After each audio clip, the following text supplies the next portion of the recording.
আসসালামু আলাইকুম প্রিয় শিক্ষার্থীবৃন্দ, কেমন আছেন আপনারা সবাই?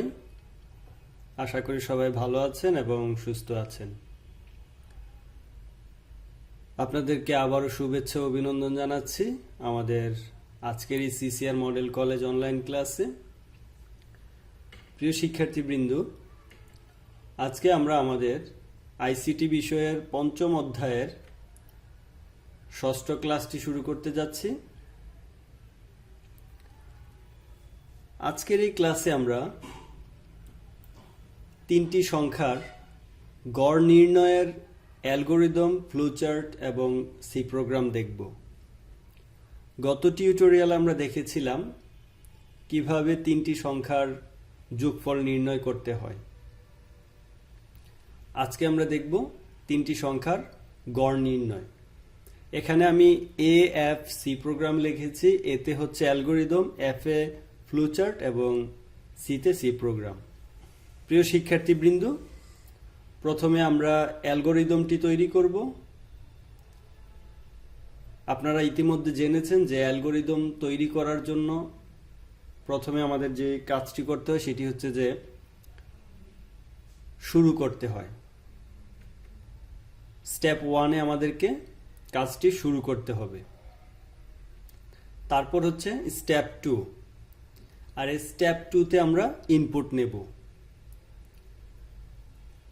যেহেতু আমরা তিনটি সংখ্যার গড় নির্ণয় করব, সেজন্য আমরা তিনটি সংখ্যা আমাদেরকে ইনপুট নিতে হবে। সংখ্যাগুলো আমরা ধরে নিচ্ছি এ, বি, সি। তারপর হচ্ছে স্টেপ 3। স্টেপ 3-তে আমরা যোগফলটা নির্ণয় করে নেব, অর্থাৎ sum equal to A plus B plus C. আমরা জানি যে তিনটি সংখ্যার গড় নির্ণয় করার জন্য প্রথমে আমাদেরকে যোগফলটা নির্ণয় করতে হবে, আর সেই যোগফলকে তিনটি সংখ্যা দ্বারা ভাগ করলে আমরা এভারেজটা পেয়ে যাব। সেজন্য আমরা তৃতীয় ধাপে যোগফলটা নির্ণয় করে নিলাম। চতুর্থ ধাপে আমরা এভারেজ নির্ণয় করলাম, অর্থাৎ এভারেজ ইকুয়াল টু যে যোগফলটা আমরা পেয়েছি সেই যোগফলটাকে 3 দ্বারা ভাগ করে দিলাম। প্রিয় শিক্ষার্থীবৃন্দ, আপনাদের জ্ঞাতার্থে আমি বলে নিচ্ছি যে প্রতিটা প্রোগ্রাম কিন্তু কয়েকভাবে করা যায়। আমরা যেমন বিভিন্ন অঙ্ক একাধিক উপায়ে করতে পারি, ঠিক একই রকম ভাবে এই প্রোগ্রামগুলো সি প্রোগ্রাম বলেন, অ্যালগোরিদম বা ফ্লোচার্ট, এগুলো একাধিকভাবে করা যায়। এখানে আমি প্রথমে সাম নির্ণয় করে নিয়েছি, তারপর এভারেজ নির্ণয় করেছি, কিন্তু এটা আমি সাম নির্ণয় না করেও সরাসরি এভারেজ নির্ণয় করতে পারতাম। তো এই জিনিসগুলো একাধিক উপায়ে করা যায়। তারপর আমাদের এভারেজ নির্ণয় করা হয়েছে। স্টেপ 5-এ কি হবে সেটি অবশ্যই আপনারা জানেন, সেটি হচ্ছে ফলাফল প্রদর্শন করতে হবে। সেটা হচ্ছে প্রিন্ট এভারেজ। আমরা যে এভারেজ নির্ণয় করেছি সেটাকে প্রিন্ট করে দেব। স্টেপ 6-এ হচ্ছে এন্ড, অর্থাৎ আমাদের প্রোগ্রামটি শেষ। তো এই অ্যালগোরিদমের আলোকে আমরা এখন ফ্লোচার্টটি দেখব। তো ফ্লোচার্টে স্টেপ 1-এ আমাদের অ্যালগোরিদম, স্টেপ 1-এ রয়েছে স্টার্ট। আমাদের ফ্লোচার্টে যে স্টার্টের জন্য যে প্রতীকটি রয়েছে সেটি ব্যবহার করতে হবে, স্টার্ট। তারপর হচ্ছে ইনপুট। স্টেপ 2-তে হবে ইনপুট। ইনপুটে আমরা নেব এ, বি, সি। স্টেপ 3-তে আমরা দেখতে পাচ্ছি সাম নির্ণয় করা হয়েছে। এখানে একটি প্রসেসিং সাইন ব্যবহার করতে হবে। সেক্ষেত্রে আমরা ফ্লোচার্টে প্রসেসিং সিম্বলটি ব্যবহার করলাম। তারপর হচ্ছে স্টেপ 4। স্টেপ 4 হচ্ছে অ্যাভারেজ নির্ণয়। এক্ষেত্রেও প্রসেসিং করা হয়েছে, সেজন্য আমরা যে অ্যাভারেজ নির্ণয়ের যে সূত্রটি সেটি আমরা ব্যবহার করেছি একটি প্রসেসিং সিম্বলের মধ্যে। তারপর হচ্ছে স্টেপ 5-এ আমরা দেখতে পাচ্ছি ফলাফল প্রদর্শন, অর্থাৎ প্রিন্ট অ্যাভারেজ। সেজন্য আমরা প্রিন্টের জন্য ফলাফল অর্থাৎ আউটপুট প্রদর্শনের জন্য যে সিম্বলটি, সেই সিম্বলটি আমরা ব্যবহার করেছি। তারপর হচ্ছে স্টেপ 6-এ এন্ড। প্রোগ্রামটি শেষ করা হয়েছে। প্রিয় শিক্ষার্থীবৃন্দ, এই হচ্ছে আমাদের তিনটি সংখ্যার গড় নির্ণয়ের অ্যালগোরিদম এবং ফ্লোচার্ট। তারপর আমরা দেখব এর সি প্রোগ্রামটি। প্রথমে আমরা জানি যে আমাদের সি প্রোগ্রাম শুরু করতে একটি বেসিক স্ট্রাকচার রয়েছে, সেটি হচ্ছে হ্যাশ ইনক্লুড stdio.h, তারপর হচ্ছে মেইন। এটি হচ্ছে আমাদের সি প্রোগ্রামের বেসিক স্ট্রাকচার। তারপর আমাদেরকে একটি সেকেন্ড ব্র্যাকেট ব্যবহার করতে হবে। সেকেন্ড ব্র্যাকেটের পরে যে কাজটি আমাদের করতে হচ্ছে সেটি হচ্ছে ডিক্লারেশন, অর্থাৎ আমাদের প্রোগ্রামে যতগুলো ভেরিয়েবল আছে সবগুলো ভেরিয়েবলকে এখানে ডিক্লেয়ার করতে হবে। তো আমরা দেখে নেই কি কি ভেরিয়েবল আমাদের প্রয়োজন। আমরা 3টি সংখ্যার ইনপুট নেব, সেই 3টি সংখ্যা আমরা ধরে নিয়েছি এ বি সি। তারপর এই 3টি সংখ্যার যোগফল নির্ণয় করে আমরা যে সাম ভেরিয়েবলে রাখবো সেই সাম ভেরিয়েবল আমাদের এখানে ডিক্লেয়ার করতে হবে। তারপর এই সামকে 3 দ্বারা ভাগ করে আমরা যে অ্যাভারেজ নির্ণয় করব সেই অ্যাভারেজ ফলাফলটা স্টোর করার জন্য আমাদেরকে অ্যাভারেজ ভেরিয়েবলটি ডিক্লেয়ার করতে হবে। প্রিয় শিক্ষার্থীবৃন্দ, এখানে আপনাদের একটি প্রশ্ন আসতে পারে যে এখানে আমরা গত টিউটোরিয়ালে ডেটা টাইপ এখানে ইন্টেজার ব্যবহার করেছিলাম, অর্থাৎ ইন্ট লিখেছিলাম, কিন্তু আজকে আমি ফ্লোট ব্যবহার করেছি। এর কারণ কি? প্রিয় শিক্ষার্থীবৃন্দ, আমরা যে 3টি সংখ্যা ইনপুট নেব এ বি সি, যে 3টি সংখ্যার অ্যাভারেজ আমরা নির্ণয় করব সেই 3টি সংখ্যা আমরা ধরে নিচ্ছি পূর্ণ সংখ্যা, এর ডেটা টাইপ হবে ইন্টেজার, এবং এই 3টি সংখ্যাকে যখন আমরা যোগ করব এর ফলাফলও আসবে ইন্টেজার। কিন্তু যখন আমরা অ্যাভারেজ নির্ণয় করব এই যোগফলটাকে 3 দ্বারা ভাগ করে অ্যাভারেজ নির্ণয় করব, সেক্ষেত্রে কিন্তু ফলাফলটা ভগ্নাংশ সংখ্যা হওয়ার সম্ভাবনা রয়েছে। কারণ 3টি সংখ্যার যোগফল যদি হয় 16, সেক্ষেত্রে 3 দ্বারা যদি আমরা ভাগ করি ফলাফলটি অবশ্যই ভগ্নাংশ আসবে। সেক্ষেত্রে যদি আমরা এখানে ডেটা টাইপ ইন্ট অর্থাৎ ইন্টেজার ব্যবহার করি তাহলে ফলাফল কিন্তু পূর্ণ সংখ্যা দেখাবে, কিন্তু ভগ্নাংশ সংখ্যা আসবে না। তো আমরা যদি সঠিক ফলাফল পেতে চাই সেজন্য আমাদেরকে ফ্লোট ডেটা টাইপ ব্যবহার করতে হবে। আশা করি বুঝতে পেরেছেন। তারপর হচ্ছে প্রিন্টএফ, অর্থাৎ আমরা ইউজারকে বলে দেব এন্টার দ্য 3 নাম্বারস। তারপর হচ্ছে স্ক্যানএফ। স্ক্যানএফ দিয়ে আমাদেরকে সংখ্যাগুলো মেমোরিতে স্টোর করতে হবে।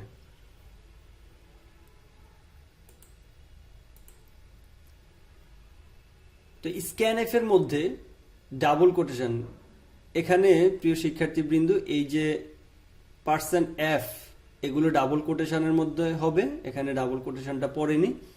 আমরা যখন প্র্যাকটিক্যালি কোড ব্লকসে এটা দেখব তখন ঠিক করে নেব। এখানে %f কেন ব্যবহার করা হলো? যেহেতু আমরা এ বি সি অর্থাৎ সাম, অ্যাভারেজ, এই যে ভেরিয়েবলগুলো আছে সেই ভেরিয়েবলগুলোতে ভগ্নাংশ টাইপের ডেটা স্টোর করতে পারবো। আমরা বলে দিয়েছি প্রোগ্রামে যে এটি ফ্লোট টাইপের ডেটা হবে, সেই জন্য আমরা জানি ফ্লোট এর ফরম্যাট স্পেসিফায়ার হচ্ছে %f, সেই জন্য আমাদেরকে %f ব্যবহার করতে হয়েছে। তাহলে যেহেতু 3টি সংখ্যা আমরা ইনপুট নেব, 3টি %f দিয়েছি, তারপর % দিয়ে ভেরিয়েবলগুলো দেখিয়ে দিয়েছি। হয়ে গেল আমাদের ইনপুট নেওয়ার কাজ। তারপর হচ্ছে আমাদেরকে যোগফল নির্ণয় করতে হবে, এটা আপনারা অলরেডি জানেন, গত টিউটোরিয়াল আমরা দেখেছি। তারপর হচ্ছে এই যোগফলটাকে 3 দ্বারা ভাগ করে আমাদের অ্যাভারেজ নির্ণয় করতে হবে। তারপর হচ্ছে অ্যাভারেজ নির্ণয় করার পর ফলাফল প্রদর্শন করতে হবে। তো ফলাফল প্রদর্শন করার জন্য আমাদেরকে প্রিন্টএফ দিয়ে ফলাফলটি প্রদর্শন করতে হবে। তারপর প্রোগ্রামটি শেষের জন্য আমরা ক্লোজিং সেকেন্ড ব্র্যাকেটটি দিয়ে দেব। প্রিয় শিক্ষার্থীবৃন্দ, এই প্রোগ্রামটি এখন আমরা কোড ব্লকসে সরাসরি তৈরি করে দেখব। আমি কোড ব্লকস ওপেন করে নিলাম। এখানে আপনারা জানেন যে বেসিক যে স্ট্রাকচার আমাদেরকে, সে বেসিক স্ট্রাকচারটি লিখতে হবে, সেটি হচ্ছে হ্যাশ ইনক্লুড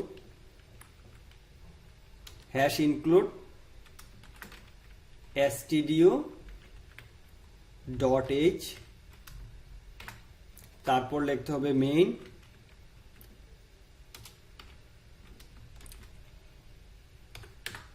তারপর সেকেন্ড ব্র্যাকেট দিতে হবে,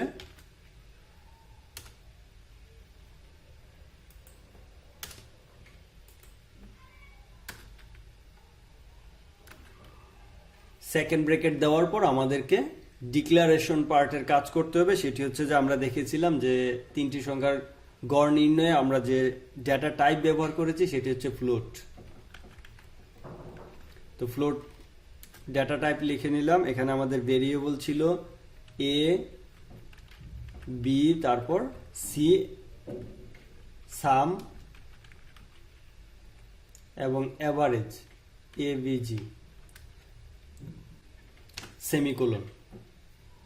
হয়ে গেল ডিক্লারেশনের কাজ। তারপরে আমরা দেখেছিলাম প্রিন্টএফ। প্রিন্টএফ দিয়ে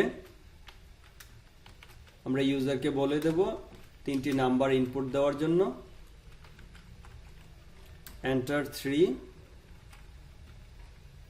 নাম্বারস।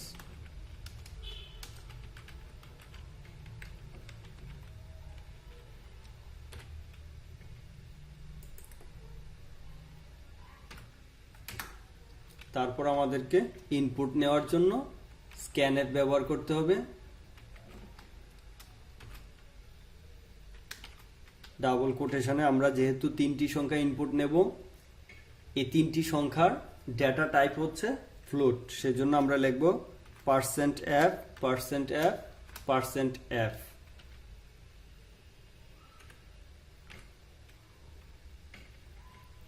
তারপর মেমোরি অ্যাড্রেস দেখাতে হবে $a, $b, $c। তারপর সেমিকোলন দিতে হবে ফাংশনের শেষে। আমাদের ইনপুট নেওয়ার কাজ শেষ। এখন আমরা আমাদের সূত্রগুলো ব্যবহার করে আমাদের কাঙ্ক্ষিত ফলাফল নির্ণয় করব। প্রথমে আমরা সাম নির্ণয় করব। Sum equal to a plus b plus c, semicolon. তারপর এভারেজ নির্ণয় করব, equal to sum divided by 3, semicolon. আমাদের এভারেজ নির্ণয় করা হয়ে গেছে। তারপর আমরা ফলাফল প্রদর্শন করব। ফলাফল প্রদর্শন করার জন্য আমাদেরকে প্রিন্টএফ ব্যবহার করতে হবে। প্রিন্টএফ ডাবল কোটেশনে আমরা লিখে দিচ্ছি the average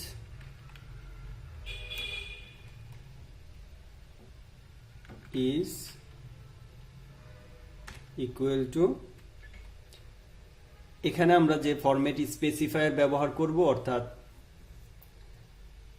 যেই ধরনের ডেটা কম্পাইলার প্রিন্ট করবে সেটা হচ্ছে ফ্লোট। কারণ এভারেজ যে ভেরিয়েবলটি রয়েছে এই ভেরিয়েবলের ডেটা টাইপ হচ্ছে ফ্লোট, সেজন্য আমরা এখানে ব্যবহার করব %f এবং ভেরিয়েবলের নামটি আমরা এখানে দিয়ে দেব avg, তারপর সেমিকোলন। তো প্রোগ্রামটি বিল্ড এন্ড রান করে দেখি কি আসে। Enter 3 numbers. এখানে দেখতে পাচ্ছেন আমরা প্রথম প্রিন্টএফে যে লিখেছিলাম এন্টার 3 নাম্বার, সেই লেখাটা কিন্তু এখানে দেখাচ্ছে। তো আমরা তিনটি সংখ্যা ইনপুট দেই, 10, 8 এবং 5। তিনটি সংখ্যার এভারেজ দেখাচ্ছে 7.66, অর্থাৎ 10 আর 8 হচ্ছে 18 আর 5 হচ্ছে 23। 23কে যদি 3 দ্বারা ভাগ করা হয় তাহলে এর এভারেজ আসে এটি। এখন আমরা এমন তিনটি সংখ্যার এভারেজ দেখব যার এভারেজ পূর্ণ সংখ্যায় আসে। আমরা প্রোগ্রামটি আবার রান করি। এন্টার 3 নাম্বারস, এক্ষেত্রে আমরা দেব 10, দ্বিতীয় সংখ্যাটি আমরা দিচ্ছি 5, তৃতীয় সংখ্যাটি দিচ্ছি 6। তার মানে হচ্ছে 10 আর 5 হচ্ছে 15, 15 আর 6 হচ্ছে 21। তাহলে এই তিনটি সংখ্যার গড় অর্থাৎ 21কে যদি আমরা 3 দ্বারা ভাগ করি তাহলে এটি একটি পূর্ণ সংখ্যা ফলাফল প্রদর্শন করবে। তাহলে আমরা দেখতে পাচ্ছি দ্য অ্যাভারেজ ইজ 7। প্রিয় শিক্ষার্থীবৃন্দ, এই হচ্ছে তিনটি সংখ্যার অ্যাভারেজ নির্ণয়ের সি প্রোগ্রাম। আশা করি বুঝতে পেরেছেন। যদিও এই জিনিসগুলো একটু আপনাদের কাছে কঠিন মনে হতে পারে, তো এইভাবে করে আমরা যখন কিছু প্রোগ্রাম দেখব তখন এই জিনিসগুলো আস্তে আস্তে করে আপনাদের ক্লিয়ার হয়ে যাবে। তা আজকের মতো এ পর্যন্তই। সবাই ভালো থাকেন এবং সুস্থ থাকেন। আল্লাহ হাফেজ। আসসালামু আলাইকুম।